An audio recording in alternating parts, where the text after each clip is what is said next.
Kamusta mga kabayan? Ako po si Catherine Fernandez Proud Pinay. Isa po akong Filipina, obviously. 7 taon na po akong naninirahan sa Espanya. Actually, dumating ako dito 16th of June 2018. So God's willing, 8 years na po ako sa June dito sa Spain. So, at ngayon, isa na po akong Spanish citizen. So, sa video na ito ay ibabahagi ko po sa inyo kung paano ako madaling nakapasa sa DELE at CCSE exam para makapag-apply ng Spanish citizenship. Bigyan ko kayo ng ng konting ng buhay ko, ng history ng buhay ko. So, dumating ako dito 2018, banggit ko nga kanina. Pero, umuwi ako ng December. Nagpasko ako sa tawag yan sa ere, kasi yun yung time na malala yung sakit ng papa ko. Tapos, pagbalik ko dito ng Spanya, nag-apply ako ng trabaho. So, 2019 ng March o April, hindi ako sure, natanggap ako as a substitute ESL teacher. So, simula no, nag-focus na ako sa pagtuturo. Tapos, nag-ipon ako ng pera. So, ng January, nakabili ako ng laptop. Tapos, may pambayad na ako ng exam. So, to make the story short, bago ko isa-isahin yung mga tips ko po, kasi gusto ko talagang ma-encourage kayo. Nag-apply ako or nag-book ako ng A2 DELE at CCSE January. Tapos, ang binook ko ay pang 3rd week ng February ang exam. Little did I know na kailangan kong mag-aral ng 1 buwan lang pala. So, sabi ko nga, 2020 ako nag-apply. 1 month lang po ako nag-aral. Self-study. Self-study at naipasa ko po ang, wow, ang sarap ng guys. Talagang dito ako umupo kasi alam niyo, 8 degrees today. But, the sun is shining. Talagang, ang sarap sa pakiramdam. Kaya, ngayon, galing akong church. Tapos, habang, sabi ko, maglakad-lakad ako kasi ganda ng araw. Tapos, bigla akong naisip, mag-vlog ako. Kasi gusto kong ma-inspire kayo. Anyways, so ayun na nga, nag-aral ako ng 1 buwan, self-study, at naipasa ko po iyon. Ngayon, after kong naipasa ang exam, kasi mga 4 to 6 months ang aantayin mo bago mo matanggap yung, hindi, 1 month yata yung result, pero yung certificate, yun ang matagal. So, nung nakuha ko na yun lahat, dumating na sa akin yung certification, etc., etc., doon ko naman pinalakad ang aking documents sa Philippines. Kasi kailangan yung birth certificate mo, kukuha ka ng NBI, tas lahat yun ipapa-apostel. So, bakit inintay ko muna yung certificates, yung DELE and CCSE ko? Kasi yung manggagaling sa Pilipinas like NBI, parang 6 months lang yung duration niya. So, kaya sabi ko, yun ang yung hinuli ko. So, to make the story short, 2021, May of 2021, na-complete ko lahat yon. Lahat ng documents ko from Philippines na naka-apostel, dito ko na po pinatranslate ng Espanyol sa konsulado dito sa atin. Tapos, May of 2021, doon ako nag-apply at natanggap ko. Akala ko nga, sabi ko, Lord, kasi 'di ba yun yung mga katatapos lang ng pandemic, 2021, 2022, 2023, 2024, 2025 ko nakuha ang 4 years ang inabot bago ko po natanggap ang aking Spanish citizenship. Meron akong mga kakilala na 1 taon, 1 taon kalahati. Meron naman akong Pinay na kaibigan, 3 months lang siya. So, swertehan. Last year siya nag-apply, 3 months lang ang itinagal. So, depende siguro.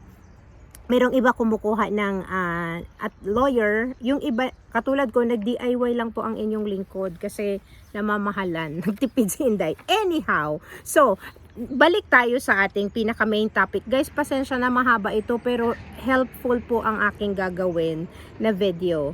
So, nung una, syempre, sobrang takot ako sa mga exam na yan. 'Di ba? Inisip ko, uy, baka mahirap ba yung exam? Kaya ko ba itong ipasa bilang isang Pilipina? Kasi noon, hindi pa rin ako masyadong magaling mag-Spanish. Pero after ng experience ko, masasabi ko na kaya nyo rin. Kung kinaya ko, kaya nyo rin. So, unang-una, yung DELE A2, basic Spanish lang po. Hindi mo kailangan maging fluent. So, ano lang siya, focus lang siya sa daily conversation. So, ngayon, di ba sabi ko, nag-book ako ng January. Kaya ako nakapag self-study kasi once na nag-book ka ng exam, magsisend sila sa'yo ng manual. Kung ano yung i-explain doon lahat from part 1, 2, 3, 4. So, sa DELE, meron kang 4 skills. Reading, listening, writing, and speaking. Doon sa reading test, may 25 preguntas. La duración, 60 minutos, like 1 hour. So, meron yung text na babasahin mo. Iba-ibang klaseng text. Tapos, ano yan, from test 1 to test 4. Tapos multiple choices naman. Kaya babasahin mo lang siya ng paulit-ulit para, alam mo yun, maintindihan mo siya. Kaya nga, tsaka may choices kaya hindi ka masyadong mahirapan. Yung listening naman, comprehension auditiva, kung tawagin nila dito, ano yan, 40 minutes, 2 beses mong maririnig. Tapos halimbawa, yung test 1 may picture doon, pipiliin mo lang kung anong picture ang sinasabi.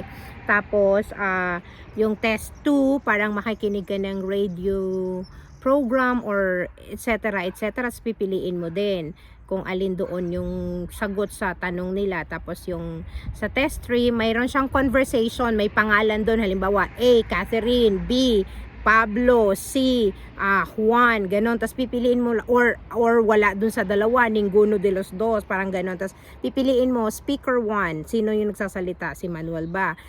Ganito, ganyan. So, hindi naman po siya ganon kahirap talaga. Then, yung writing, ano siya, may 2 writing kang gagawin. Yung una is ano yan, obligatoryo, email. So magsusulat ka ng email. Tapos meron dun email na kailangan mong sasagutin. So yun, madali lang naman yan. Tapos kailangan, syempre, yung tawag nito, yung hola, ganyan, ¿qué tal? Tapos yung despedirse, hasta luego, hasta mañana, hasta pronto, yung mga ganon, yung mga simpleng ano lang ba, pero may mga puntos na siya. Tapos, yung part 2, meron kang 2 choices. Ito naman, magsusulat ka ng un teksto. So, meron doon yung parang sasabihin kung ano yung sitwasyon, tapos yun yung gagawan mo ng teksto. Or, yung second option, they have pictures. Tapos yun din yung gagawan mo ng teksto. 70 to 80 words ang writing. Then yung speaking na 12 minutes, prueba de expresión o interaksyon orales, kung tawagin nila, meron niyang 3 parts. Yung first is monologo. So you have to talk to the examiner for 2 to 3 minutes. Meron silang questions. Kumbaga may mga may mga pregunta sobre un tema, for example. Tapos magsasalita ka. And then yung part 2, description, yung parang describing a photo. Bibigyan ka nila ng picture, una fotografiya. Tapos sasabihin mo lang, veo una mujer y un hombre. Tapos sabihin mo, me parece son pareja porque tal cual tal cual. So, ganun lang po. Basta sasabihin mo, kasi sa photo kasi, kailangan lang nilang marinig yung bokabularyo. Kailangan na alam mo yung mga salita. Halimbawa, kung ano yung suot, kung ano yung color ng buhok, kung ano yung, basta ganun lang, kung ano yung nakikita mo. So, hindi siya ganun kakomplikado, guys. Napakadali lang. Tapos, yung part 3, the speaking part 3 is dialogo en una sitwasyon imaginaria. Ito naman ay 3 to 4 minutes. So, bibigyan kanila ng ng parang sitwasyon. Tapos, alala ko nga, yung sitwasyon ko, parang nakwento ko na to sa iba kong vlog, na titira siya sa bahay ko, ano yung kailangan kong ibilin sa kanya. So, ganun lang po. So, mga yan. Tapos, yung speaking pala, bago kanila isalang, bibigyan kanila ng 12 minutes para i-prepare mo yung part 1, part 2, part 3. Ilalagay kanila sa isang room, tapos bibigyan kanila ng papel. Tapos pwede kang mag-jot down notes. Tapos pwede mong dalhin yung notes, huwag mo lang basahin. Yung parang, kumbaga, guide mo ba. Kaya, kasi ako, 'di ba, sinabi ko sa inyo, 1 month lang ako nag-aral, pero everyday, lahat ng sinend sa akin na link, meron doon, print ko, tapos nagsasagot talaga ako everyday. Guys, aminin ko sa inyo, merong isang Sabado na umiyak ako. Kasi, syempre, Monday to Saturday, nagtatrabaho ako. Tapos, alam mo yun, parang na-pressure ako. Kasi, syempre, ang mahal ng binayaran ko, guys, 200 plus. Parang 225 yata yun, yung dalawang exam. So, parang ang bigat ng ko no, na-pressure ako ng bonggang-bongga. So, na-pressure ako ng bonggang-bongga. So, ayun po. At saka, aside from sa yung isi-send nila sa inyo, gumamit kayo ng iba't ibang mga apps na pwedeng makatulong. Halimbawa, ako, nag-browse din ako sa YouTube. Maglalagay ako, DELE Examen. Paano makapasa. Lahat naman nasa YouTube na ngayon or like kahit saan, o yung mga mock tests or mock exams, pwede mo din yung gawin. Tapos practice simple sentences, or wag yung masyadong komplikado. Naalala ko nga yung yung ginagawa ko after ng klase ko, nanghihingi talaga ako ng 10 to 15 minutes sa lady boss ko ngayon. Sabi ko sa kanya, pwede mo ba akong practicein ang speaking, na halimbawa, paano pumunta sa ganito, anong direction, anong ganito. So, talagang ako, I set my mind na in 1 month, kaya ko siyang gawin. At higit sa lahat, huwag kabahan, mas mahalaga ang communication kaysa perfection. So, doon naman tayo sa CCSE. Ang CCSE ay tungkol yan sa kultura at batas ng pamumuhay sa Spain. Guys, 25 questions lang po yung tawag nito, ang CCSE. So, meron akong siguro mga 1,000 questions na inaral sa loob ng isang buwan. Kaya parang, tapos binasa ko ng paulit-ulit doon sa manual na sasabi ko sa inyo, nandun nakalagay lahat. So, dapat alamin mo, ang CCSE ay meron lamang 25 questions. At meron yang part 5, like test 1, test 2, test 3, test 4, test 5. So, ang test 1 o tarea 1, kung tawagon nila, meron lang yang 5 question about gobyerno, about government, legislation or legislation, and participation ciudadana. So yun, mag-focus ka doon tungkol sa, halimbawa, kailan naging ang Espanya, mga ganyan, yung lengua nila, lengua oficial, Castellano, yung naging, basta marami, babasahin mo lang, ganun yung ginawa ko. Halos ma-memorize ko na nga yun dati. Tapos, yung test 2 ay derechos y deberes fundamentales. So, yung naman yan, yung mga mo, 'di ba, yung tawag nito, mga karapatan mo. Ayun. So, may 5 question din doon. Tapos sa test 3, Organización Territorial de España, Geography, Physical, and Politika. So, ayan na yung lalabas na yung sino yung presidente, or yung saan located yung Espanya, or ilan yung population, saan, basta yung mga ganon. Naalala ko may mga tanong na ganon. Tapos yung test 4, Kultura e Historia de España. So ito naman ay alam ko meron dito na ko yung parang yung mga artist, yung mga, basta yung mga sikat na naman, history nila, kumbaga.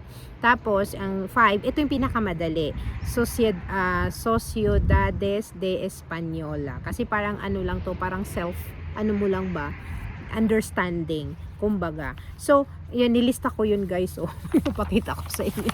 Nilista ko bago ako. Para talagang hindi ko, tawag yan, hindi ko makalimutan ang aking sasabihin sa inyo. Kaya, ang CCSE sa tingin ko, at saka alam ko meron nga online na pwede mong practicein so aralin mo lang ang official CCSE manual katulad ng nabanggit ko kanina. Ulit-ulitin ang practice test, like everyday. Talagang ako, naalala ko dati guys, 100 to 300 ako everyday, like after work or before work.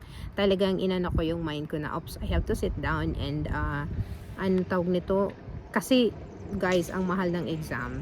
Tapos, maraming tanong ang paulit-ulit lang. So, para talagang maintindihan mo siya. Tapos, madali lang siya kung prepared ka. Like, 'di ba, sabi ko nga, 1 month lang akong nag-aral. So, bilang isang Filipina po, alam kong hindi madali ang buhay sa ibang bansa. At,